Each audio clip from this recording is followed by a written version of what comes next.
Pressure will be on Wendy at the end of the match. She'll finish last. 2:18 average. That was going into tonight's action. Well, this is what Wendy's been looking for. A couple breaks to get her there for the title match. Great come-out shot. Sure, she capitalized on that break big time that she received at the end of last match. Cara Honeychurch now, and this is her 12th television appearance this year from Melbourne, Australia. Cara worked a little last week with Randy Stoughton on having her stance a little more upright, not bend over a little bit, not bend forward as much. She feels that really helped her this week.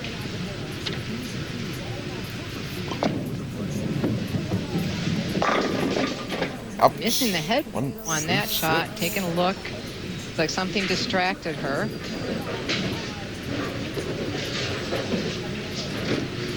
Seems like she lifted up out of that one a little bit, popped up at the line.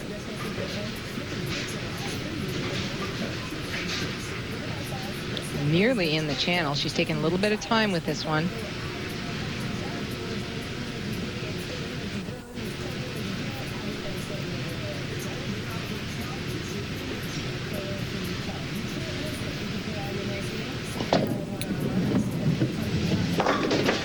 With the spare ball.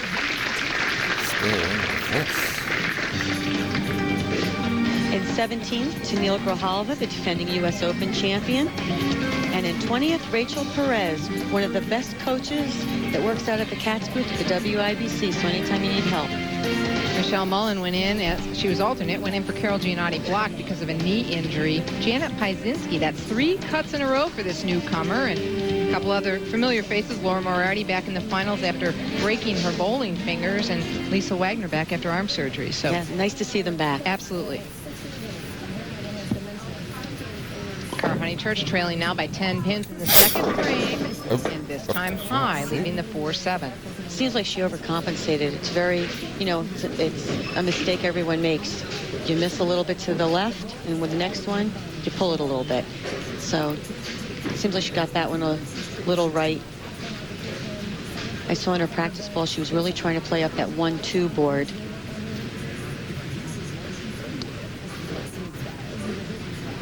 She averaged 221 this week, and Carolyn, that's one of the things she told us she had worked on over the break, playing more up the 1-2, and then came out this swing and didn't need to do it until this week. Right. She said actually she did the opposite. The first few weeks she's trying to play up the lane, and she had to move her feet a little bit further right and swing the ball to the left. Now she said, now I'm trying to hook it, and I'm supposed to be going straight. So I think she's finally found the answer this week, but she said she's been reading the lanes wrong. So Wendy Macpherson in the lead now by 22 pins. Has that first strike.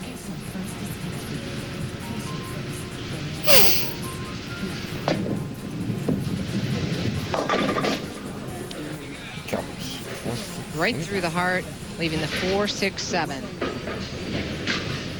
Actually, when she let that ball go, I thought it was a pretty good shot. Just jumped right at the end.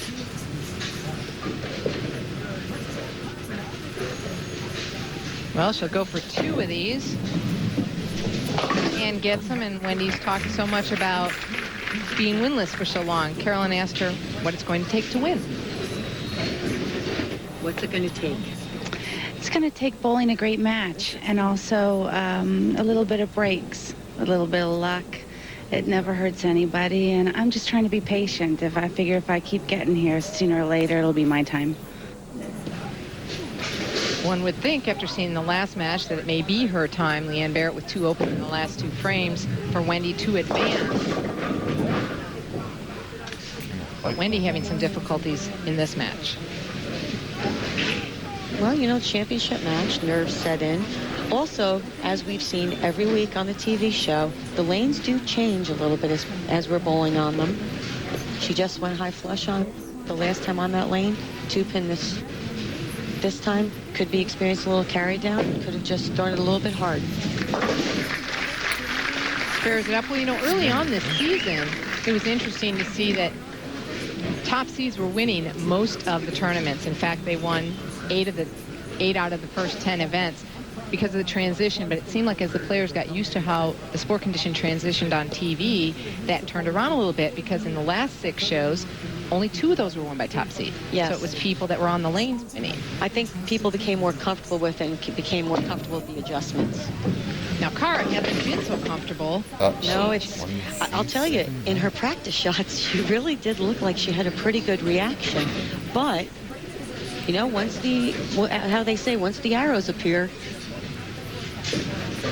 thought that looked like a better shot, but she still seems like she's popping up a little bit at the line. Now, Cara is very solid at the line.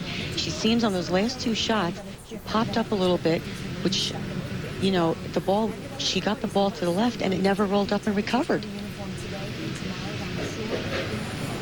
Cara had a big average on this TV pair, 236. That was throughout the week, not today, but a big spare for our Honeychurch on lane 10. Picks up the washout.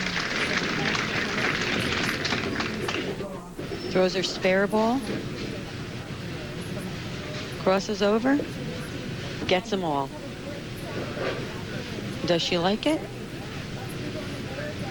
I'd say so. I'd agree, and she's quickly up in the 9th frame, and Cara mentioned on TV that she's been expecting them to be the same, and she hasn't been able to, they haven't been the same, and she has to get over that.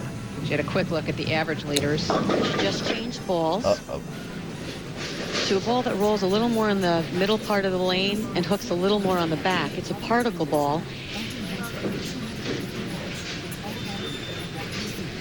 And I'm sure she's won. I mean, I don't really know what's occurred. She looked really good in practice, her timing. Now, one thing she has emphasized on is her timing. She's got to get her ball and foot moving at the same time.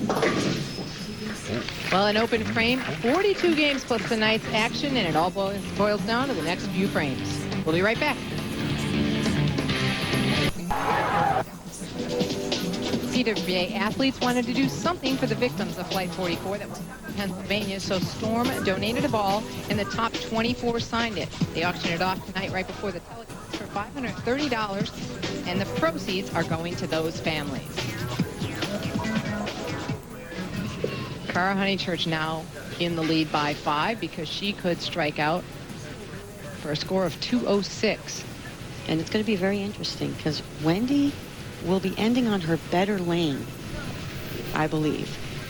Cara, either or. Oh, and almost a 7-10. And the 10s fell very slowly. She was yelling at that one, too.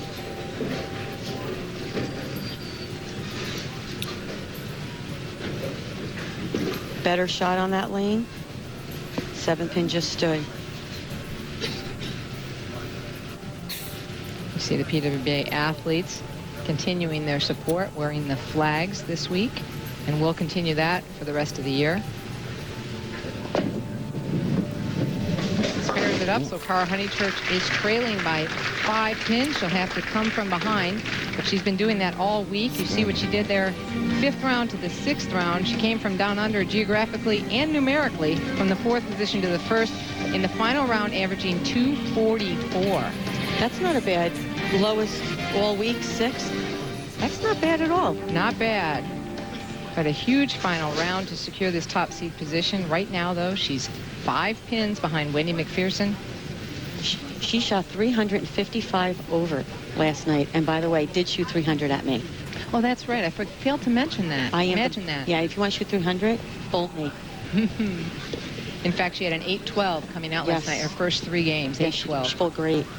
Something bothered her on the approach. She stopped in the middle. Going to reset herself. Big shot here. She needs to take her time and really focus in on what she needs to do. Exactly. She really needs to double here to force Wendy Macpherson.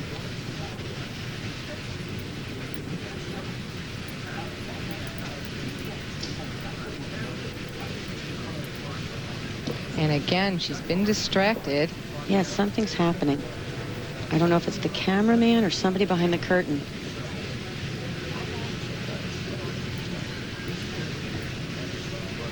So wisely taking a little bit of time again, backing off, too critical of a shot to allow yourself to get up there distracted. She's definitely doing the right thing. 23 appearances. Hard to believe it's only her sophomore year out here on tour.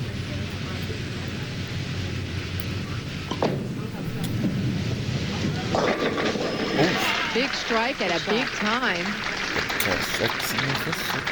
Cara Honeychurch can strike out here for 186. Wendy Macpherson could strike out for 191.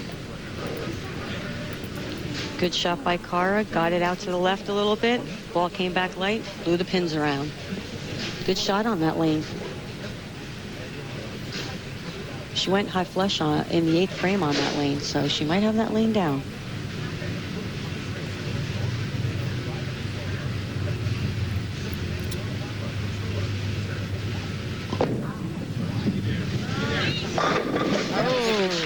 Great shot. Boy, when she needed it, she came through. Hard to believe, Carolyn. She's been lost pretty much most of the match. Absolutely. But the 8th frame, she went high flush, like I said. Light, high flush again. Can't ask for anything better than that. Whatever adjustment she made the right one.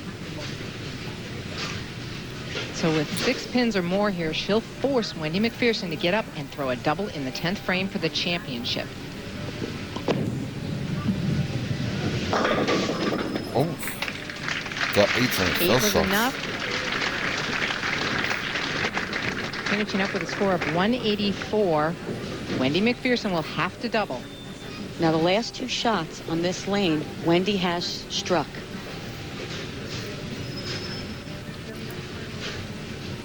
Well then, she's fortunate. She's finishing on this lane. It was Cara Honeychurch's choice. But Wendy will get to finish on, as you said, the lane she just lined up and struck twice on.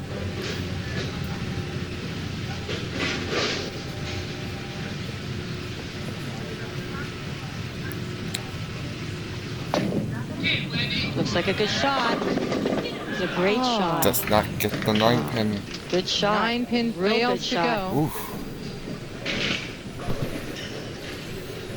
That means it'll be title number 4 of the year for Cara Honeychurch. That is a good match, so don't go away. like and subscribe.